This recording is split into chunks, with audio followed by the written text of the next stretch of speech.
you get settled in on your first night. I actually worked in that office before you. I'm finishing up my last week now, as a matter of fact, so I know it can be a bit overwhelming, but I'm here to tell you there's nothing to worry about. You'll do fine. So let's just focus on getting you through your first week, okay? Let's see. First, there's an introductory greeting from the company that I'm supposed to read.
Hello. Hello and welcome to your new summer job at the new and improved Freddy Fazbear's Pizza. I'm here to talk you through some of the things you can expect to see during your first week here and to help you get started down this new and exciting career path. Now, I want you to forget anything you may have heard about the old location. Some people still have a somewhat negative impression of the company. That old restaurant was kind of left to rot for quite a while, but I want to reassure you, Fazbear Entertainment is committed to family fun and above all, safety. They've spent a small fortune on these new animatronics. Facial recognition, advanced mobility, they even let them walk around during the day. Isn't that neat? But most importantly, they're all tied into some kind of criminal database so they can detect a predator a mile away. Heck, we should be paying them to guard you. Now that being said, no new system is without its kinks. You're only the second guard to work at that location. The first guy finished his week but complained about conditions. We switched him over to the day shift. So, hey, lucky you, right? Mainly he expressed concern that certain characters seem to move around at night and even attempted to get into his office. Now, from what we know, that should be impossible. That restaurant should be the safest place on Earth. So while our engineers don't really have an explanation for this, the working theory is that the robots were never given a proper night mode. So when it gets quiet, they think they're in the wrong room. So then they go try to find where the people are, and in this case, that's your office. So our temporary solution is this. There's a music box over by the prize counter, and it's rigged to be wound up remotely. So just every once in a while, switch over to the prize counter video feed and wind it up for a few seconds. It doesn't seem to affect all of the animatronics, but it does affect one of them. And as for the rest of them, we have an even easier solution. You see, there may be a minor glitch in the system, something about robots seeing you as an endoskeleton without its costume on and wanting to stuff you into a suit. So hey, we've given you an empty Freddy Fazbear head. Problem solved. You can put it on any time and leave it on for as long as you want. Eventually anything that wandered in will wander back out. Something else worth mentioning is kind of the quirky modern design of the building. You may have noticed there are no doors for you to close. But hey, you have lights, and even though your flashlight can run out of power, the building cannot. So don't worry about the place going dark. Well, I think that's it. You should be golden. Check the lights, put on the Freddy head if you need to. Keep the music box wound up. Piece of cake. Have a good night, and I'll talk to you tomorrow.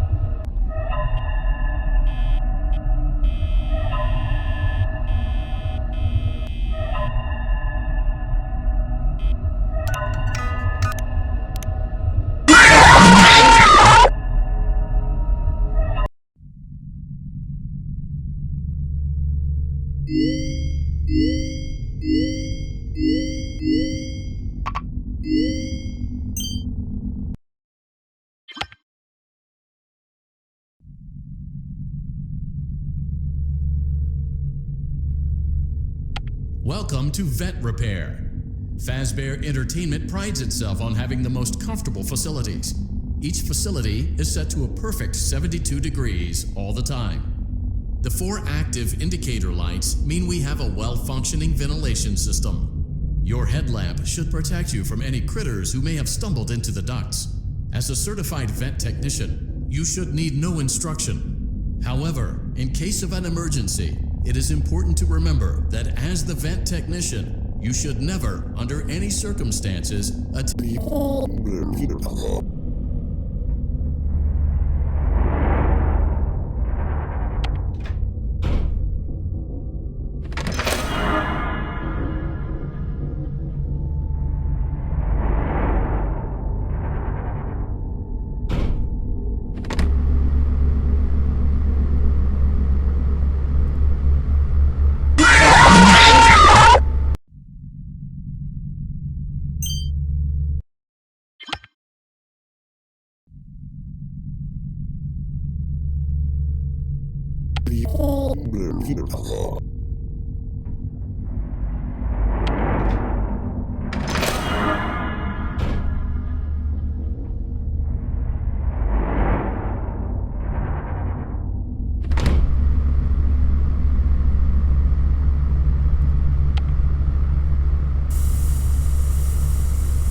72 degrees. Good job.